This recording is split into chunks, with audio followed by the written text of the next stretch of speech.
Selecteur. Avec le numéro 90 de Quiltmania, vous allez découvrir le 4e bloc du Quilt Mystère de Yoko Saito. Après ces 3 premiers, nous allons attaquer la seconde moitié de l'ouvrage, puisque je vous rappelle qu'il comporte 6 blocs au total. Donc sur votre rectangle de fond de 35 par 49 cm, vous reportez votre rectangle de 31 par 45 cm. En examinant le bloc, on remarque que nous avons 3 plans.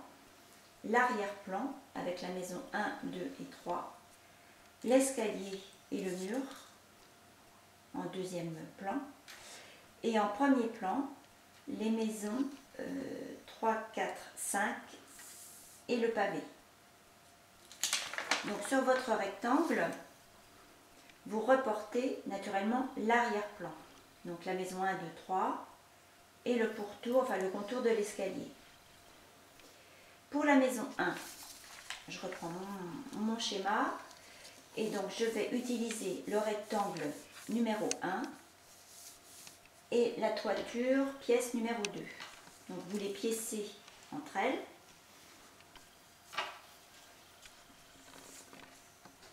Et vous appliquez dessus la pièce numéro 3, la traverse ici.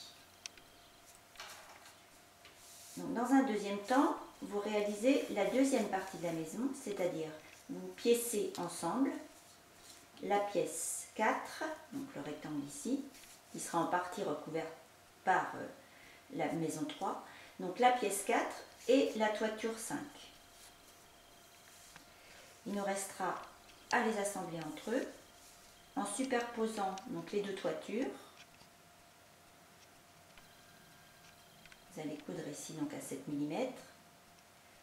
Et ensuite, en superposant la pièce 4 et 5, tout en prenant dans la couture la traverse numéro 3. Et vous allez piécer également à 7 mm ici. Votre maison numéro 1 est piécée. Les marges de couture sont donc rabattues. Vous allez pouvoir l'appliquer directement sur l'emplacement réservé. Et procéder à la réalisation des fenêtres. Donc vous reportez vos différentes fenêtres en vous aidant de votre gabarit et puis vous les faites en appliqué inversé comme vous avez eu l'habitude de les faire jusque là pour chaque maison de chaque bloc. Donc la maison numéro 2 qui est là. Donc vous allez piécer la pièce 8 et 9. Vous les piécez entre elles par une couture ici. Vous faites la même chose en symétrie avec 8 et 9 primes.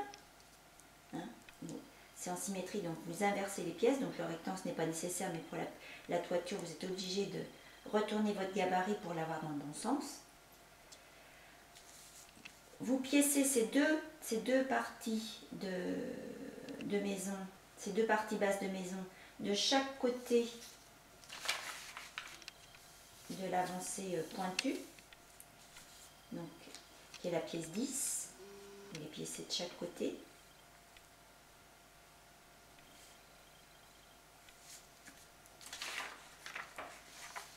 Et il vous reste donc à réaliser la partie arrière de la maison, donc avec la pièce 6 et 7 que vous piécez entre elles. Une fois que tous ces petits assemblages sont réalisés, vous allez replier vos marges de couture tout autour de la partie arrière de la maison. Positionner dessus en ayant aussi rabattu les marges de la partie pointue et des deux petites toitures. Vous allez le positionner sur la partie arrière de cette maison. Et puis en rabattant donc les bords ici, à droite et à gauche, vous allez pouvoir passer à l'application de manière tout en laissant, je veux dire, la base de cette maison aussi à plat pour que le mur vienne la recouvrir ensuite. Vous aurez fait l'appliquer tout autour et les toitures appliquées sur la partie, arrière. Il vous restera juste à appliquer la partie 11 pour finir cette maison.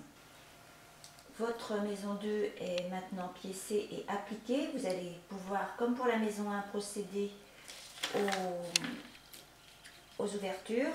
Alors la porte est appliquée de façon traditionnelle avec son petit chapeau et les fenêtres comme pour les autres, donc appliquées de façon inversée. La maison est faite, la maison numéro 2 est terminée. Vous allez appliquer votre tronc d'arbre, l'arbre numéro 1.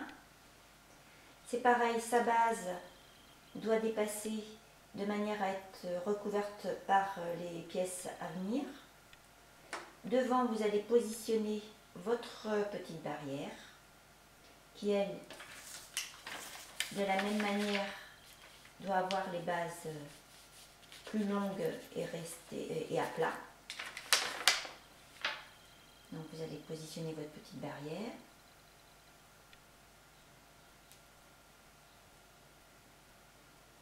Vous la mettez un petit peu comme vous l'entendez.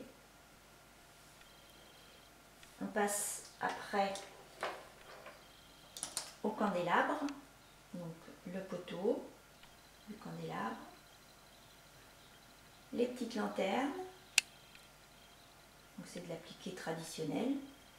Vous reportez donc votre gabarit sur l'arrière et vous rabattez, en vous aidant de la colle, vous rabattez les petites marges de couture tout autour, sauf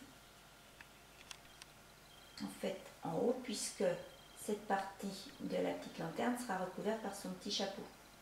Donc vous pouvez laisser à plat la partie haute de la lanterne. Donc vous aurez toutes ces petites choses là à appliquer.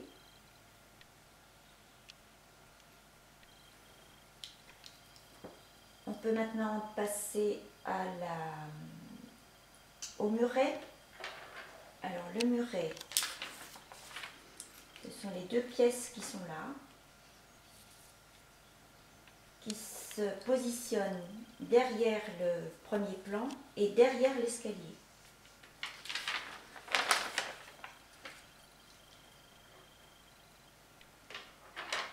Donc ce sont deux pièces différentes, un rectangle d'une part et un rectangle plus grand. Donc ce sont les pièces, si je reprends mon gabarit, ce sont les pièces B et C, que vous piécez entre elles. Alors pour ma part, j'ai voulu mettre ce tissu là, donc j'étais obligée de découper, faire un petit découpage, mais comme la partie de cette pièce sera recouverte par les maisons, la maison 4 entre autres, donc je peux me permettre de laisser un vide ici. Donc une fois que ces deux parties sont piécées, les parties B et C, vous allez les appliquer sur la base des maisons et de la barrière.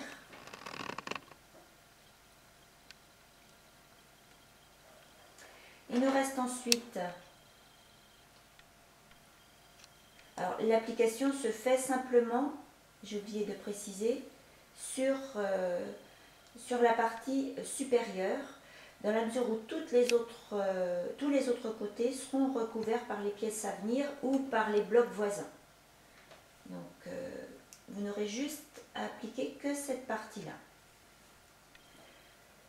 Nous passons à la maison numéro 3 avec les pièces 12 et 13 que vous piécez entre elles et vous incrustez après la partie 14 .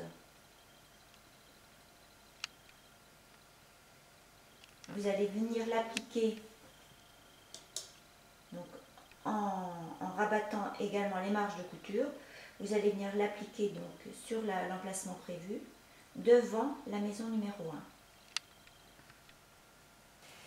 1. Donc on peut considérer que votre arrière-plan est pratiquement terminé, tout du moins au niveau des applications. N'oubliez pas les fenêtres, en appliqué inversé et vos portes. Le second plan a été donc abordé avec, en appliquant donc les pièces, l'assemblage baissé. Vous passez maintenant à l'escalier. Donc pour le reporter, vous n'oubliez pas de retourner votre gabarit de manière à ce qu'il se présente dans le bon sens. Une fois appliqué, vous retournez votre gabarit, vous le reportez sur l'envers de votre tissu. Et une fois que vous avez donc conservé vos marges de couture tout autour, vous allez donc rabattre les marges de couture uniquement au niveau des marches. Les autres marges de couture resteront à plat pour être prises ensuite dans les coutures à venir. Donc vous rabattez les 7 mm de marge de couture tout en crantant à chaque coin de marche de manière à faire quelque chose de propre au niveau de vos angles de marche. Une fois que cet escalier est prêt, vous le positionnez et avant de l'appliquer, vous allez donc mettre en place votre balustrade de chaque côté, donc les poteaux que vous glissez sous les marches de votre escalier.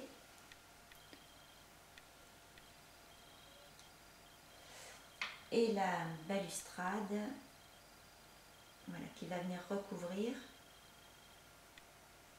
chaque extrémité. Donc vous maintenez ça en place, vous ferez pareil de l'autre côté en positionnant un poteau sur chaque marche, enfin sous chaque marche exactement. Le dernier poteau lui viendra donc à intervalles réguliers se positionner derrière la maison 4 que l'on appliquera la prochaine fois, et la balustrade qui va venir donc prendre place en cachant également les extrémités des poteaux de la balustrade. Voilà, donc ensuite donc vous appliquerez juste cette partie là de l'escalier, le reste je vous ai dit sera caché par les autres pièces. Et puis nous aborderons la prochaine fois donc le premier plan, mais je pense que pour l'instant vous avez largement de quoi vous occuper avec toute la mise en place de cette première partie.